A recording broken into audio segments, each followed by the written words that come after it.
Shalom.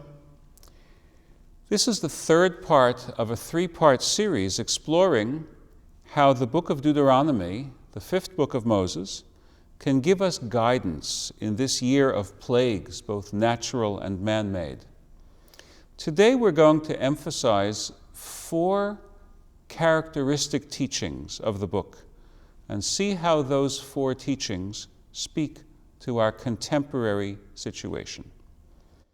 The first teaching is the love of God. Deuteronomy is a book of love.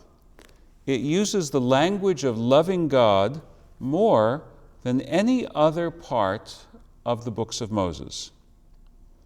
We're used to that language, but we should stop and ask ourselves, if the language usage, love the Lord your God, was in fact new in the book of Deuteronomy, what was it adding to the ongoing biblical conversation? What was it responding to? What need in its audience did this love talk want to address? I believe that Deuteronomy is giving us an answer to a basic Jewish issue.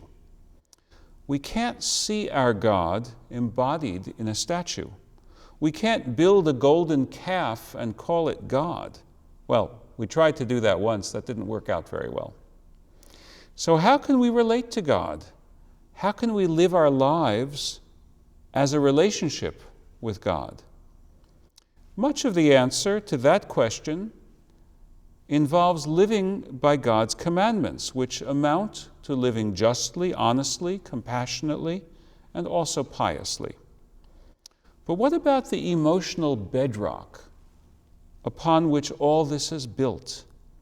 That's the point of the stress on love, to give us the sense that our special destiny is not just happenstance, it is a product of God's turning to us. Listen to the words of the book with this in mind. Chapter 4, verses 7 and 8. For what great nation is there that has a God so close at hand as is the Lord our God, whenever we call upon God? Or what great nation has laws and rules as perfect as all this teaching that I set before you this day? As I hear these words of a sermon by Moses, I'm struck by the word close. It's easy to sense that an invisible God, creator of heaven and earth, is majestic and much to be revered. But that's not closeness. Deuteronomy doesn't want our lives to unfold based only on the motivation of respect and awe. It also wants the warm feeling of love to grow in our hearts. Now, love is reciprocal. Moses wants us to feel close to God, so he stresses that God is especially close to us. The second emphasis is loving kindness and caring of each other. Love of God in the perspective of the book of Deuteronomy does not require you to abandon the world. We do not see the world as so evil and so seductive that the only way to draw near to God is to withdraw from society. Rather, we see both the natural world and the social sphere as the realm where we demonstrate what it is to love God. We can always profess our love of God. That's not bad. We can also fulfill the norms of piety in our worship, in our diet, in our comportment. But we demonstrate something special about our love of God when we participate in a just and caring society. That is why the book of Deuteronomy, which urges us over and over to love God, then moves to presenting legislation for a God-commanded social and political life. We need to have honest weights and measures in business. We need to have special solicitude for the weak in society, treating them with generosity, opening our hands when they come to us in need. We need to help people break the cycle of poverty.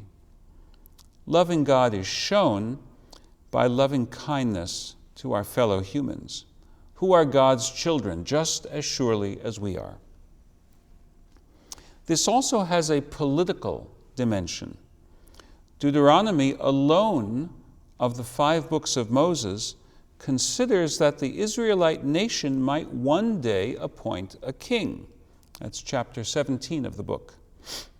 Deuteronomy restricts the king lest he grow too powerful and disrupt the more lasting covenant, our connection to God. Deuteronomy teaches a lesson that is urgently needed today in America and so many other countries. No chief executive is above the law. Deuteronomy requires the chief executive to be tutored in the Torah, which is the constitution of biblical Israel, so that his heart does not grow too haughty. Friends, I know that this ordinance is at least 2,500 years old, but truly it feels as if it had been written with the year 2020 in mind. The third emphasis is education of our young. The other books of the 5 books of Moses envision that our children will ask us the meaning of the Passover ritual and that we should answer their questions when they ask them. But Deuteronomy goes beyond the other books in enjoining us to treat the religious education of our children as a leading commandment. And here I quote from chapter 6 of Deuteronomy. You shall diligently teach your children these words, to love the Lord with all your heart, with all your soul, with all your might. Teaching them when you are at home, when you are on the road, when you lie down, and when you rise up. Deuteronomy teaches us to understand that the relationship of our people with God is a saga that spans the generations. When you teach your children to live the right way, you are fulfilling one of the most impactful deeds of righteousness. When you live honestly and fairly and generously and lovingly, you affect today. And there's a possible spin-off for tomorrow. But when you teach your children, you are aiming squarely at tomorrow, concentrating your efforts so that the world of your children will be more in line with God's plans for humanity and therefore more blessed. The fourth emphasis is undying hopefulness. Deuteronomy tells us that the lesson of the history of Israel is that we fall, but we rise again. The generation of the Exodus got a lot wrong, but they raised their children to make better choices. Today's failures do not condemn us to an endless cycle of failure. God makes us with the capacity to learn from previous mistakes. Moses pulls no punches. He tells his audience how they have lost their way in the past, but he never gives up on them. God gives us choices, Moses says. That in itself means that we still have the free will to choose, either wisely or foolishly. Here's the powerful language that teaches this lesson from chapter 30 of the book. Surely this instruction which I enjoin upon you this day is not too baffling for you, nor is it beyond reach. No, the thing is very close to you, in your mouth and in your heart, to observe it. I have put before you life and death, blessing and curse. Choose life by loving the Lord your God, heeding his commandments and holding fast to him, for thereby you shall have life and you shall long endure.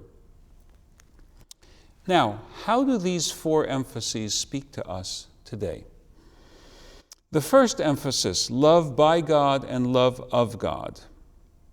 We are witnessing unfortunately, even tragically, massive outbreaks of hatred. Frustration, fear, and insecurity are the engines of this hatred.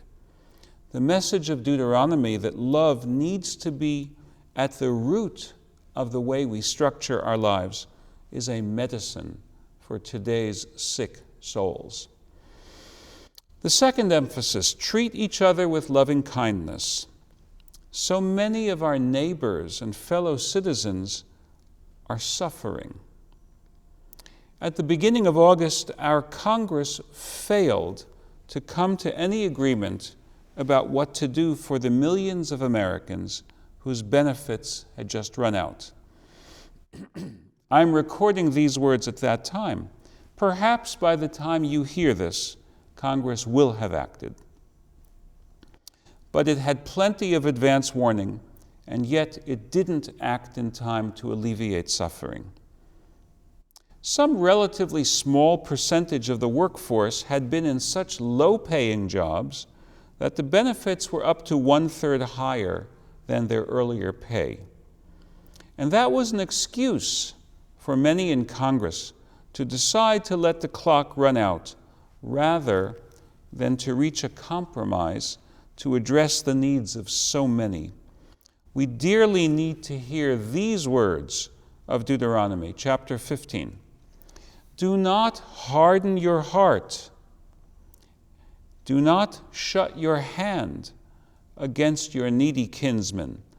Open your hand to the poor and needy kinsmen in your midst. The third emphasis, educate our young.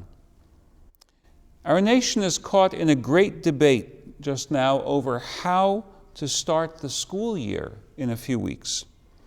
It is nothing less than criminal that some of the voices in this debate are more concerned about the illusion of returning to normalcy than to the actual health of the children, of their families, and of their teachers.